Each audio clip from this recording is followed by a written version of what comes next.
Remember growing up making the perfect mixtape was an art? It would take hours or even days to get the mood just right. It's an art that's nearly been lost in today's drag and drop digital playlist world. We're four friends of 35 years with many, many mixtapes between us. Join us each episode as we pick a theme, discuss the songs, and build an infinite mixtape. Welcome to the Mixtape Diaries. Yo, yo, yo, what's up, everybody? I know. Wait, I'm leading us off? Did we do this right? Yeah, it's me, it's Mark. Welcome back to the Mixtape Diaries. Mix it up a little. We are. Wicca, wicca, wicca, wicca. That was my best. Wow. Record scratch. No go? We could just edit that out. I was just trying. So nervous. I'm doing the intro. I'm messing up here. No, I'm just kidding. I'm not nervous at all.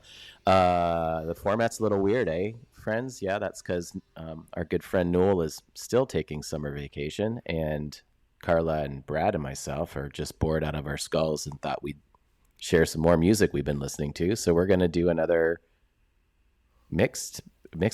Do a wild card. We're doing another wild card. Wild card. We're still debating the name of what these little mini episodes are. We've gone from grab bag to mixed bag to nacho maybe bag. Today is a mixed bag because there are some mixed feelings about one song in particular. So look at you, Carla, the smart one in the group. That's debatable. That was well done.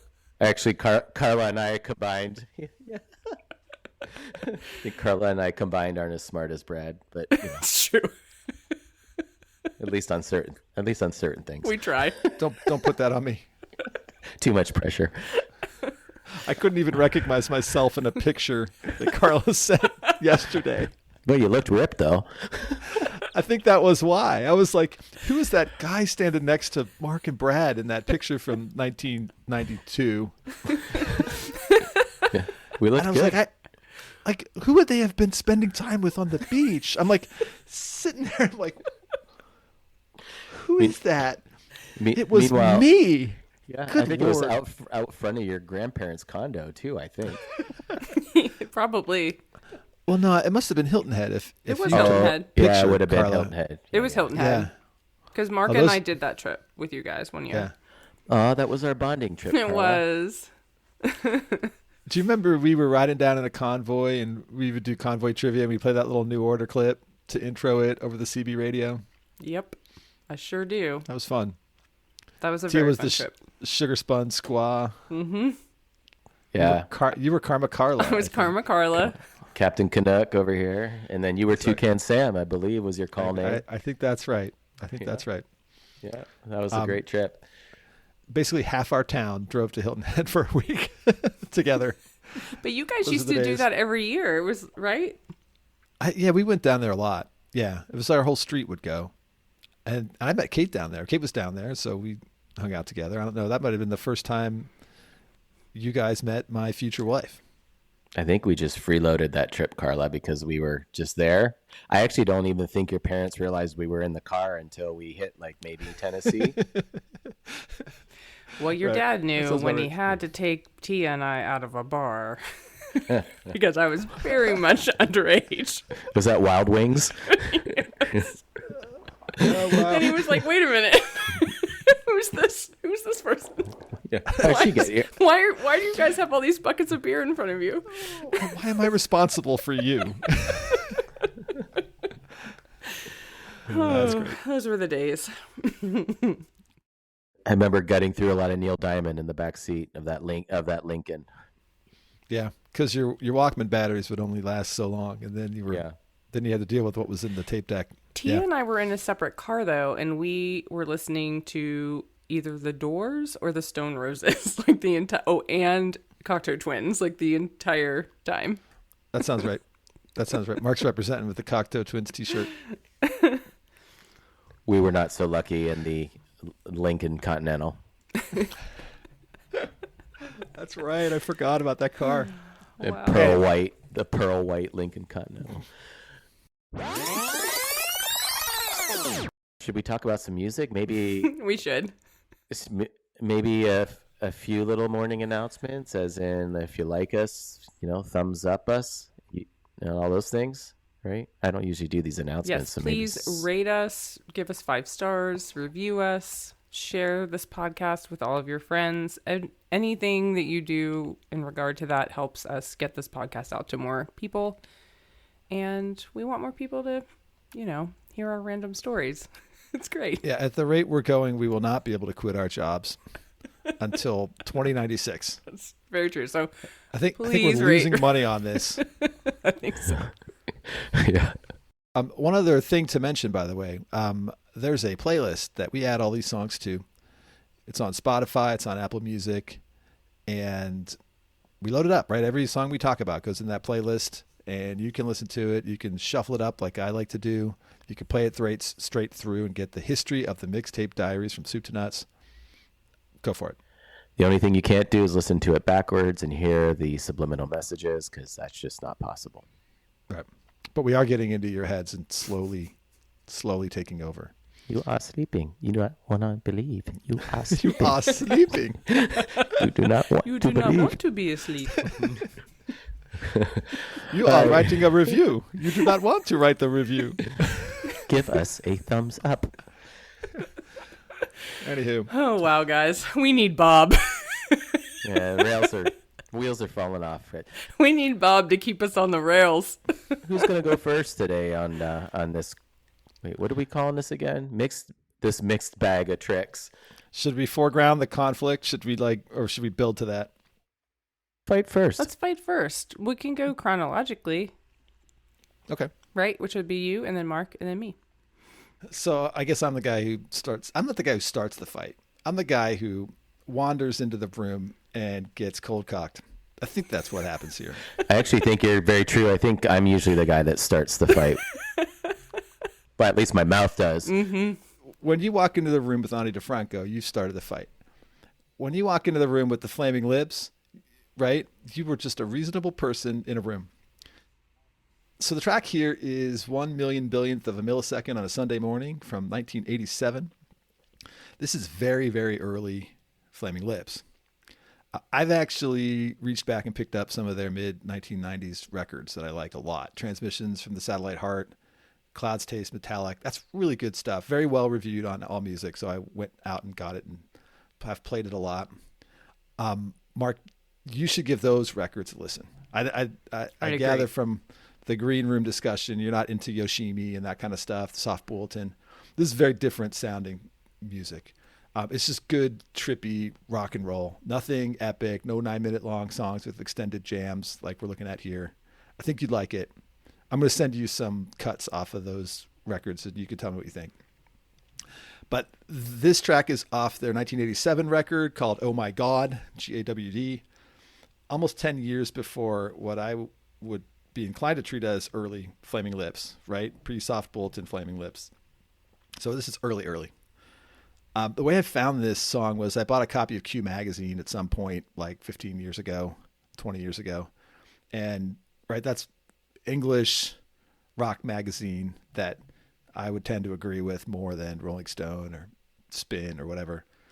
And it often came with a CD attached to it. And so this was like a compilation of like songs for the summer that they had come up with. And this song was on it. So that's the only reason why I had it. I freaking love this, right? This is like, I think it's like 9 minutes long. I think I also made the decision to pull the trigger on this when Bob was not around because I know how he feels about long songs. So I'm smart. Yeah. You took some real estate on a couple of these. Yeah, exactly. Yeah, at 9:21. So I guess I'm not going to come out of this unscathed, even though, right, I didn't have Bob debate with this one. It's, it's slow build. It's kind of bad trip, paranoid music, right? There's the line, sometimes what feels like the sunshine turns out to be an atom bomb, and then the song just blows up. These guitars come in hard. I love the hell out of this. This could be the sunrise, or I could be wrong.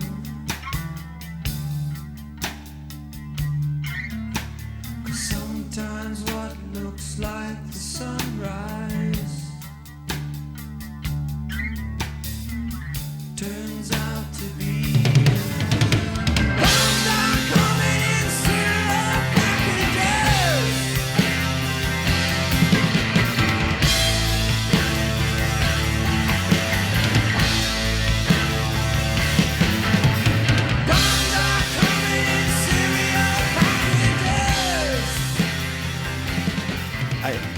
feel like this is where I go after falling in love with "I Am the Resurrection" by the Stone Roses. Right, another 9-minute song, one of my all-time favorites. Ted Just Admit It by Jane's Addiction. Right, that we all warmly greeted that song when it entered the playlist. I feel like this song kind of lands in between the two. It's maybe not as hard ass as the Jane's song, not as beautiful and life affirming, right, as the Stone Roses. But I feel like it's in that mode. And I think those two songs kind of soften me up to receive something like this and really fall for it. So I found a website online that ranks this as the number 5 Flaming Lips song. And they have many, many songs, right? They've been coming at this now for 35 years, something like that, right? It's behind, right, She Don't Use Jelly, Do You Realize, among other songs. Regrettably, that article also writes that the closest comparison to this song would be Careful with That Axe, Eugene by Pink Floyd. So I was going to try to make the case before Mark could get started on me that this was way more Jane's Addiction than Pink Floyd, but my own source is kind of undercutting me on that. So have at it, Mark. Bring the heat. I actually think I've softened even since the green room, and here's why. So I think for the listeners, what we should first say before I share some of the intel here is we promised the listeners a fight. Are we not going to have the fight? We still have a little bit of a fight. Yeah, maybe, you backtracking now? I might be. Coward. Let's just your first text was, if I wanted to listen to Pink Floyd, I would just listen to Pink Floyd. So that is how this got started. Yeah. So then it was like, I'll see you in the podcast. That's kind of where we left it. Yeah. And I find it interesting because I hadn't done any research, and literally as I was cramming this morning for this recording, I come across this on WikiWiki that says critics have noted the album's similarity to the music of Pink Floyd, particularly on the track 1/millionth billionth of a millisecond on a Sunday morning, which is hilarious to me. That literally I had not read this, and that was my first reaction is like, if I want to listen to Pink Floyd, I'm going to listen to Pink Floyd, not this bullshit. But then I'm realizing as you talk a little bit, Brad, that Pink Floyd is bullshit, by the way, a lot of it. But anyway, go ahead. Now we're going to get in a fight. Now you want the fight. I'm going to let right? you talk. I'm going to let you talk. I'll do my Kanye. Here's where here's the only reason I'm mildly softening a little bit, is that I think your statement that this isn't what newer Flaming Lips is, and I think that's all that I react to is all the stupid bubble concerts they do and the weird shit they do now, like in the music. I can't stand them now. But then when you start to go to some of this earlier stuff, like the Jelly song, I actually really love that song. But I think guiltily I thought that was Harvey Danger and not them. So that could be a reason why not. But Harvey Danger does the other one, right? Like the Flagpole Sitta. Yeah, maybe that's it. And I get them all confused. Not the same. Anyway, you guys are speaking a totally different language. Wow. Yeah. I mean, it's going to take me a minute to unpack that you're confusing the Flaming Lips with Harvey Danger. I think it just conjures up such a negative feel for me, the Flaming Lips. Because I think all I have to reference is the more recent stuff, which I just cannot stand. Yeah, I don't like it when bands start playing rock music and then they start playing pop music. And that's going to be room for further discussion later, I think. That's some foreshadowing. Yeah, I think that is a major foreshadowing to, I think, another episode, though. But oh, yeah, you're right. I'm still hitting strong that I'd rather listen to Pink Floyd if I'm going to listen to Pink Floyd. But I'm going to meet you halfway and maybe give this another shot, especially this album, since there is a track on here called Ode to CC, which is actually a reference to CC DeVille from the glam rock band Poison. And it actually contains a 30-second clip of Talk Dirty to Me, and now I'm interested. So Seriously. That sounds like them. It does sound like Flaming Lips. That's true. So now you got me interested because of Poison. again, something else that I need to take a minute to process. So we're going to still fight today. It's just going to be over things we didn't think we were going to fight over. Pink Floyd and Poison. You just dropped Poison and Harvey Danger into this podcast, which I never thought we'd ever talk about. I don't think I've ever heard the words Harvey Danger before. Maybe I'm living a blissful life. I don't know. You are. It's a terrible song. All right, rise to my defense, Carla. Look, I love this song. Also, I really love the Flaming Lips. I love this older version of the Flaming Lips. It's a little bit more experimental. It's less polished. I think after Yoshimi, I'm not really like into it so much, the newer stuff, but from that record back, I tend to really love it. And I actually read a couple articles about this song, and they meant it to sound like a Pink Floyd song. I found something where Wayne Coyne was saying that they were conducting some like sleep deprivation experiments on themselves while they were writing this song, and they were comparing their hallucinations to their quote very limited experience using acid. So, I mean, I think they meant it to sound like this, and it does sound like a Pink Floyd song. Like, you can't really deny that, but it's awesome. I love all the guitar work in it is, they're probably a little bit rooted in some krautrock. We can probably make some comparisons there. They were, I'm sure, listening to that. Wayne Coyne was born in the early 60s, so he's of that era where he would have been listening to a lot of that stuff. Mm-hmm. And you can't really deny that in the way that their music has progressed over the years. It's just rooted in that kind of rock. I think that the Sashimi album is what just is like kind of threw me off, and I've never recovered from that. I love that record. I mean, you really should listen to Clouds Taste Metallic.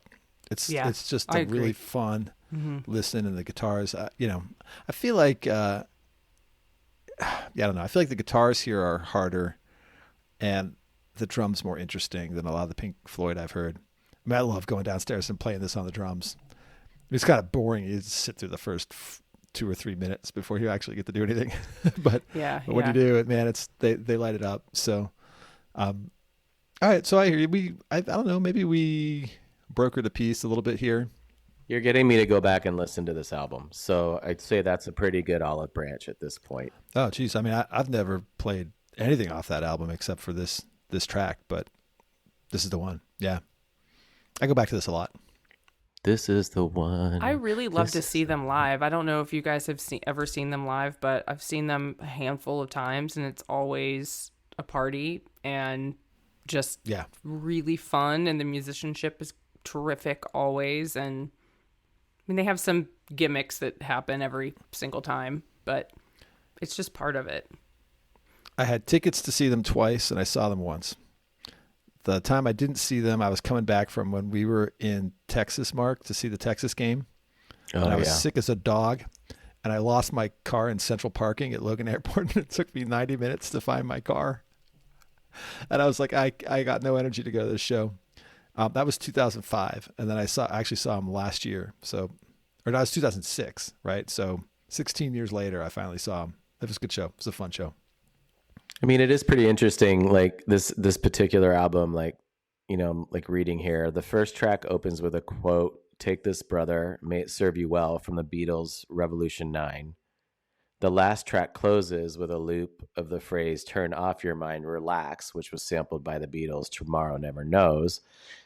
They've got reference to Pink Floyd and reference to Poison's "Talk Dirty to Me." It's kind of like all over the place, which is interesting and yet crazy at the same time. And again, I think I'm just reacting to more recent, and probably haven't given these guys a fair shake at all, because I do really love the Jelly song. I have to admit that, whether that's cheesy or not. No, it's a fun song. It's a fun song.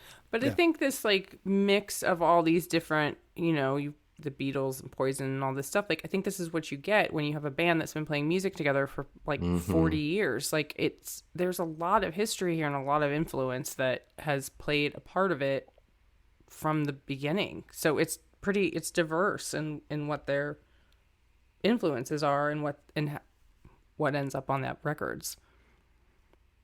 83 is when they were formed. It's crazy. Yeah, it's a long time. Yeah. So 40 years. 40, yeah. That's crazy. Like we were like 10, 11 years old, 9, 10 years old. That's just wild. So I had no idea they'd been around that long. So, all right, well. It was a good pick. I like that we have them in the playlist. And good banter. Right? I mean, nobody got offended. No. Nobody had to call Bob and have him come in, settle everybody down. We're no saving that one. fisticuffs. Yeah, for sure. Apparently we're saving that one.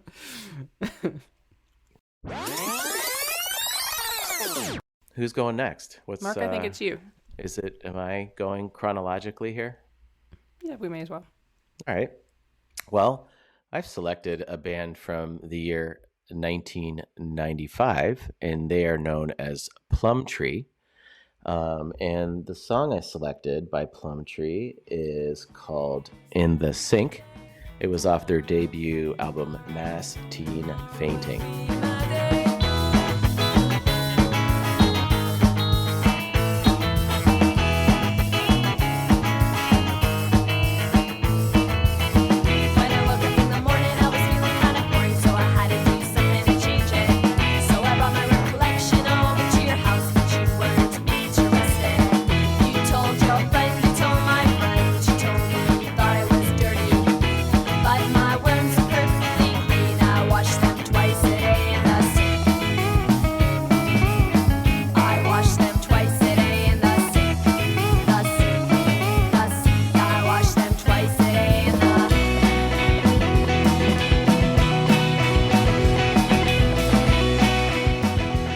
Most of us are like, who the hell is Plumtree and why are you picking them and where did you even come up with this? And I'd say, I would have asked myself the same thing about 6 weeks ago. And I was reading an article, I came across an article in CBC, which is Canadian Broadcasting. And they had released an article revisiting the Halifax sound. And Halifax is a city in Nova Scotia. I was like, what is the Halifax sound? And I don't think I was aware of this sound from the mid-90s music scene. And so I started to kind of read a little bit more around this. And this is all in support of a new documentary coming out that talks about the city's cultural history. And so we're kind of revisiting this kind of mini Seattle sound moment that happened in Halifax, where a lot of bands, really good bands, started to kind of like create a scene of their own, similar to what, bands like Mother Love Bone and Pearl Jam and Alice in Chains kind of started to create a sound garden in the Seattle sound that started to come out of the late 80s and early 90s. And this band Plumtree was one of the kind of key bands of the time there. So I started listening to it and I just thought it was super catchy. And this band was formed in 93 specifically with this album coming out in 95 in Halifax. So I picked it and I think it's very indicative of the time of the mid 90s. You probably might know a song that's a little more familiar by this band that was called Scott Pilgrim, that came out of the original motion picture Scott Pilgrim. But I think that's kind of like, if you look them up, that's probably what they're most well known for. But I picked this song. I just thought it was really quite catchy, and I really enjoyed it, and so that's why I landed on it. But you will not miss the hooks of the time and the sounds of the time of Plumtree, and probably a band maybe you've never even heard of, to be quite honest. But this was their first full-length album. Got quite a bit of college radio play, and they definitely gained a pretty large Canadian fan base. I'm not sure they made too many waves here south of the border, as a lot of Canadian bands don't.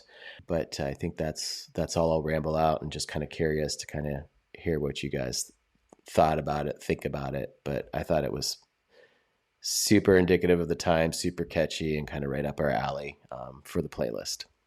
Yeah, I liked it. I didn't know who they were, but now that you mentioned the Scott Pilgrim reference, now that rings a bell. That was a great soundtrack and a fun movie. So, but yeah, I like it. I mean, it is very indicative of the time, actually. You're right about that. So I didn't know the name, and I thought it was just a new band kind of doing a throwback kind of sound, right? And it didn't occur to me that it could have come from 1995. Yeah. I know it wasn't maybe a couple months ago you were sending out a whole bunch of stuff about the Halifax bands. Yeah. The only name that was familiar to me was Sloan, and I couldn't tell you any songs that they did. So I remember playing some of that stuff way back in the day, and I guess you hung on to it and waited until we got together to record, and I'm really glad you did. I mean, I thought this was great. I played it for the first time at the end of my long run today, and it was welcome because it helped get me down the road. It's got a lot of Cub in it, so I listened to a lot of Cub, especially when the kids were younger, because it's this kind of lo-fi, cartoony punk that the kids would like, and it sounds a lot like that, and I think came around the same time, so it makes a lot of sense.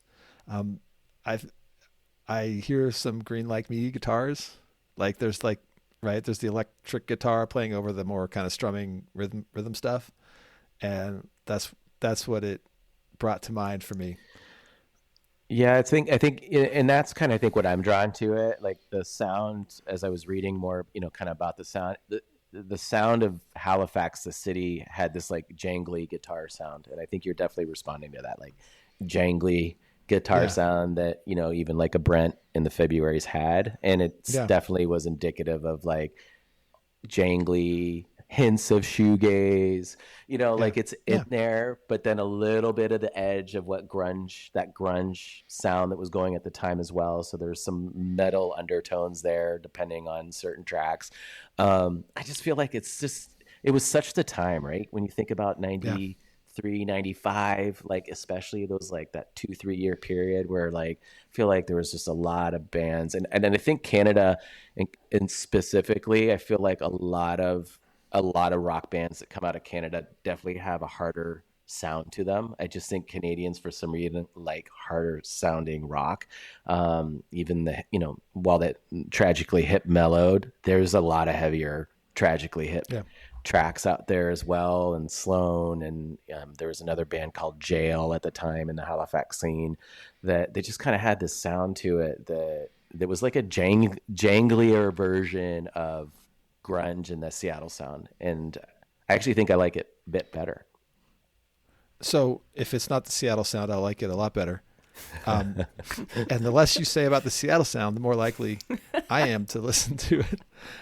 So I'm just going to run with this track because I love it a ton. I was driving Florian to his driving class today, or just getting in the car, student driver. This is my 17-year-old, for those of you who don't know. And I asked him what he thought of it. And he said, sounds like Blondie combined with James. I thought, that's actually really insightful. I shouldn't say actually. But he's 17. I like he's well trained now.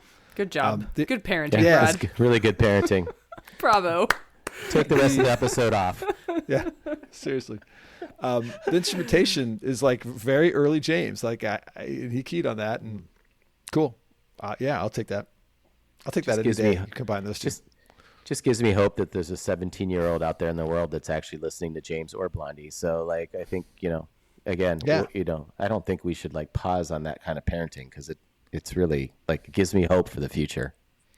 I put a lot of time in on that. It's starting to pay off. Yeah. Good job. Good job. Well done. All right. Well, that was it for Plumtree. I'm going to have to chase more Plumtree. I like that a lot. Yeah, I want to listen to some more of that. I liked it. All right, so I'm up.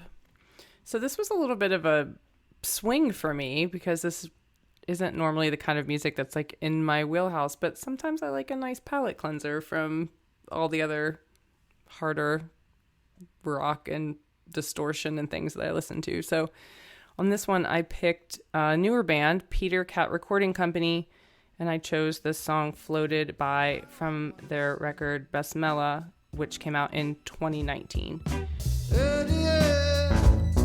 I'll deal with them. Maybe I was always there. All I wanna be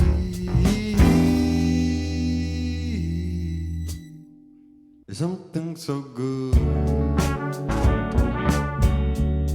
Something so good. Something so real. I knew that I should. I know that I would.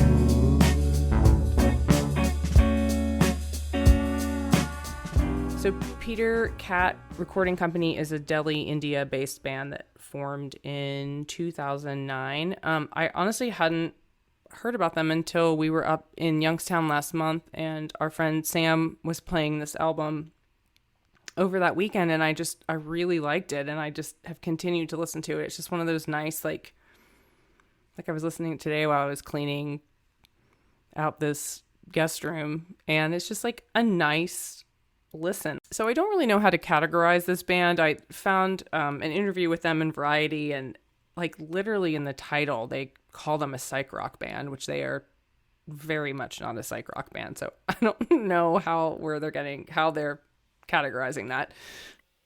It's sort of like how people call Tame Impala a psych rock band. Yeah, And I listen to it and I'm like, not no. a psych rock band. So I feel like when there's these, like, they don't know where to put people, they like throw them into that category. But then like their Wikipedia page has them under cabaret, ballroom waltz, or gypsy jazz. I'm like, I don't know what any of that means. What's gypsy jazz? Right. Are we even allowed to say the word gypsy anymore? I don't think so. So I feel like it's just weird, like, category. But I don't know. I love this song. I think it's just kind of indicative of the rest of the record. There's one song on there that is very, that I love, but it's very disco-y in nature. So I refrained from actually choosing that one because I was like, I don't want to hear Mark talk about how much he hates disco. So I refrained from choosing that one. you might have had two opponents there. Yeah, I felt that way. But I felt, it's a really nicely produced record. One of the things I thought that was interesting, it's a good headphone listen because you can hear just like a lot of weird, like, ambient things kind of happening in the background when you listen to it in headphones. In an article I was reading about them, they said that sometimes they don't always like record in a proper studio. So part of this was like, they just like, it's loud in India. They're like, it's loud here. So it was important to them to kind of keep some of that ambient noise that you would just hear normally, like, in the recording. That's cool. And that's kind of what like comes through. So it was pretty neat. Their influences range from, a lot of Hindi film music and Bangkok surf rock to like Sam Cooke. They loved the Velvet Underground. They actually cited Velvet Underground and Neutral Milk Hotel as which is like such a swing, but as two influences because they kind of like, they kept calling it like a DIY approach, but I think they just meant that as like, they were just kind of doing what they wanted, right? They weren't really like bound by whatever a label was telling them to do. That's kind of what I took from that. So I didn't hear any of those two bands here. Do the other songs on the record sound? No, and I don't think that they are influenced by them from a sound perspective as much of just like the recording process and things like that is what I see. Yeah, it has influenced them more. But I was into it. I want to hear more Bangkok surf rock. I feel like, yeah, I do too. I was like, I made when a you note. said that, I made a note for my Spotify, Bangkok surf rock. So say that 5 times fast. They just toured the U.S. in the spring. I'm kind of bummed that I found out about them a month too late because they played Nashville back in May, but they sold out 3 nights in New York and like 3 nights in New York and 4 nights in L.A. So they've been making the rounds, which is good. So I feel like they would be a good band live. The band that they remind me the most of is, remember when I picked Chicano Batman, like probably in a very, very, maybe with the first episode I did with y'all. It was, yeah. They have like, to me, they're a little bit like that band. Like eclectic, yeah, and kind of soft. Mm-hmm. Yeah, I thought this was fine. I liked it better the second time, so maybe I should listen to it a third time and see how far it takes me. So we talked about this in the green room. This is kind of a silly thing, but I wrote in my notes, there's a decidedly non-rocking side to you, Carla, that comes out sometimes. It's the Campari Spritzer Carla. And then I wrote, is that a thing? Because I don't know if a Campari Spritzer is actually a thing. And we were talking in the green room, and she held up a cup. I had not mentioned any of this to Carla. She held up a cup and she says, "I'm drinking a Campari Spritz right now." I have a Yeti here that is full of Campari Spritz. So there you go. And this is great music to listen to while sipping your Campari Spritz. Right. It's kind of spot on, and I guess like we're starting to know each other too well, because things that I don't remember existing. But that I associate with Carla, she's actually drinking at the very time that I think of them. So weird. It was perfect. Yeah, I feel like this band, there's something Campari Spritz about it. Like, I feel like it's like poolside background music. Yeah. Like loungy at the same time. I could see it in a like Wes Anderson movie as well. I don't know. It's just kind of, it feels very experimental to me, and hence why there's probably no genre to it. And like, if you want to throw another genre into the mix, Apple has it as alternative.